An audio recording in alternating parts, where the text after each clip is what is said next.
todos debemos tener derecho a la salud sin empobrecernos. Parece que esa situación de sin empobrecernos resulta bastante utópico para varios actores porque en la actualidad no se está dando el acceso a la salud y están teniendo que tener el uso de sus recursos financieros para poder llegar a ella.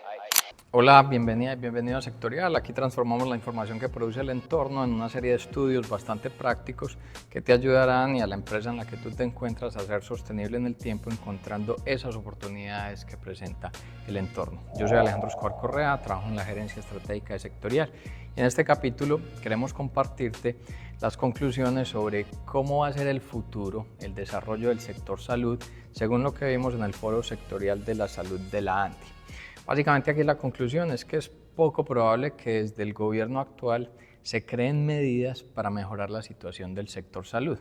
Entonces va a ser responsabilidad de todos nosotros, de todos los actores, poder mejorar la situación, reestructurar el sector, redefinirlo y poder avanzar en medio de todo este tipo de situaciones. Partamos entonces un poquito por el diagnóstico, entendamos cuáles son las consecuencias y hablemos de ese futuro del sector o ese futuro del sistema.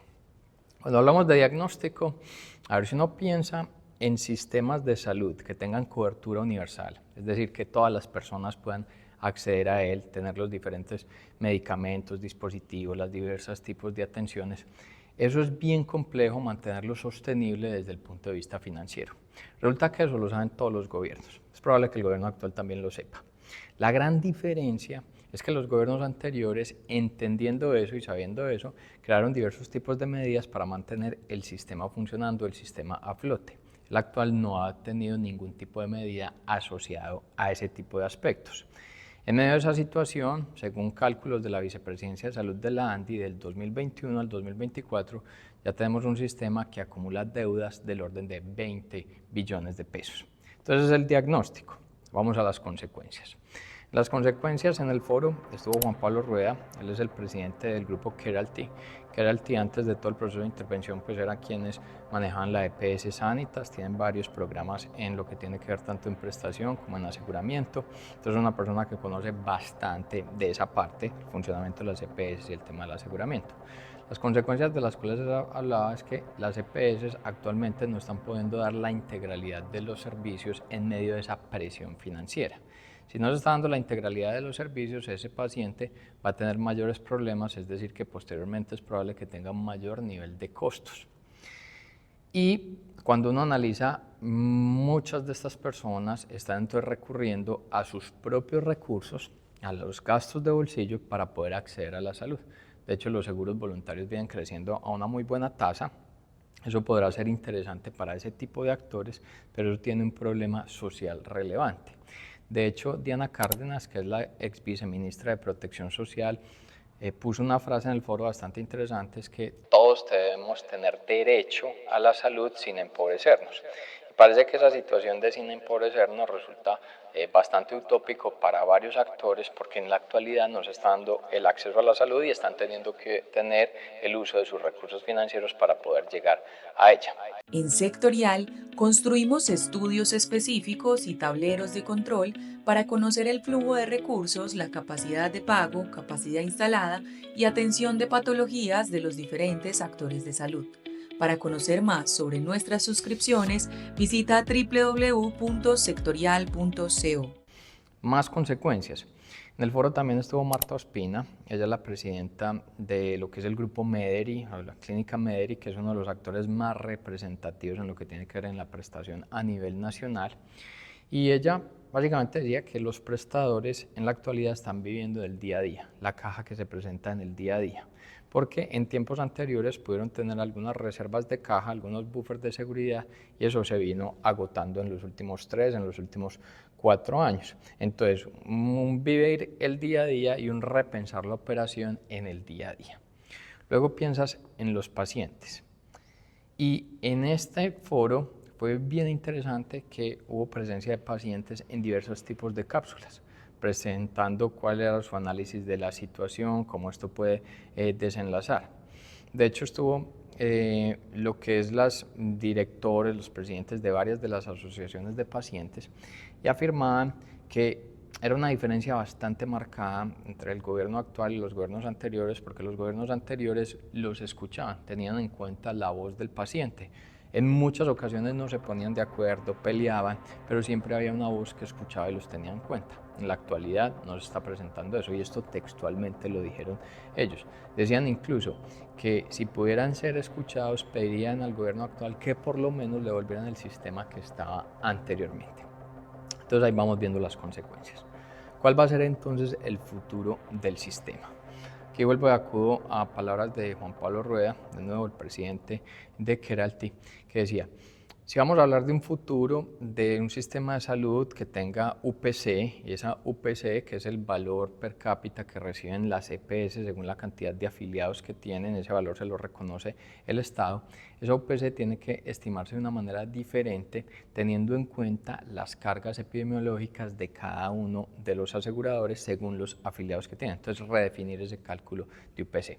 Pero también planteaba que si eso no va a existir y que básicamente lo que se replantee de sistema, se refina de sistema es, mire, el sistema de salud colombiano va a tener tanto dinero anualmente, no sé, 100 billones de pesos anualmente.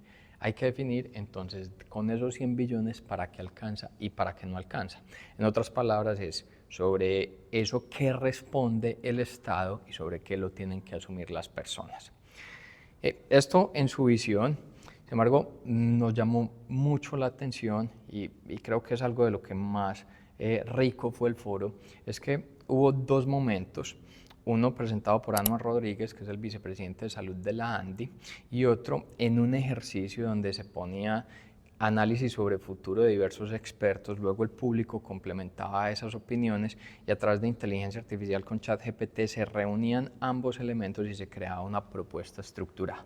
Entonces, en el primer momento, el de Anuar Rodríguez presentó un análisis donde decía, venga, si tenemos claro el diagnóstico sobre la situación actual del sistema de salud, la solución o los caminos de solución tendrán que empezar a establecerse es en unas bases de un Plan Nacional de Desarrollo del 2026 al 2030. Un Plan Nacional de Desarrollo que tiene que tener como base que la salud no se vea como un gasto, sino como un motor de desarrollo económico. ¿Y qué entonces habría que hacer?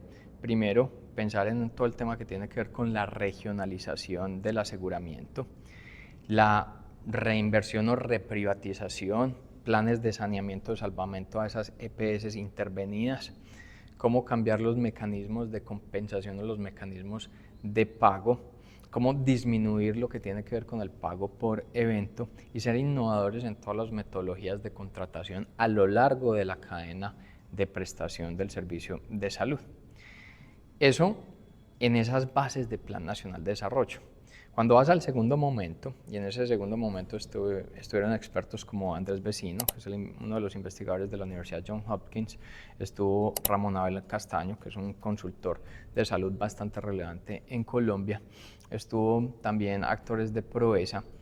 Ellos planteaban como varios aspectos. Uno, que es posible buscar algunas nuevas fuentes de recursos para el sistema de salud, probablemente a través de aportes de asalariados que aporten directamente a salarios que tengan un mayor nivel de ingreso, hagan un aporte directo al tema de salud.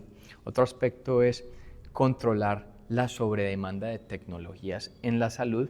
Un tercer aspecto en recuperar la confianza en nuestro país y específicamente en el sector para que inviertan actores privados. Y un cuarto aspecto que me parece bastante clave es analizar aquellos elementos que no están directamente en el sistema de salud, pero que te afectan la salud. Eso tiene que ver con nutrición, hambre, acceso a agua potable.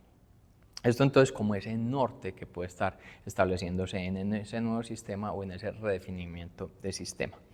Un último momento que también nos pareció bastante clave fue la presencia del magistrado José Fernando Reyes, magistrado de la Corte Constitucional. De hecho, gracias a la Corte Constitucional, el sistema de salud hasta el momento no está hecho trizas, porque la Corte, a través de diversos autos, ha ayudado a que recursos que el gobierno no ha querido pagar, finalmente los pueda pagar. El magistrado básicamente decía que crear leyes en el país es relativamente fácil. Lo difícil y la tarea compleja es analizar cómo se transforma la realidad para que sea mucho mejor. Castigar muy fuertemente a aquellas personas que tienen un peso que no les pertenece, es decir, personas que están robando, personas que están en medio de la corrupción, porque si las personas tienen un precio, entonces nadie va a tener valor. Doy gracias por haberme acompañado en este capítulo. Si llegaste hasta aquí es porque probablemente te interesan todos los contenidos que tienen que ver con entorno, con sectores. Te invito a que analices en nuestro sitio web www.sectorial.co las diversas suscripciones que tenemos que probablemente te ayudarán al sector que participas y que revises nuestras diversas redes sociales donde compartimos contenido exclusivo. Nos vemos el próximo viernes en un nuevo capítulo del podcast de Sectorial.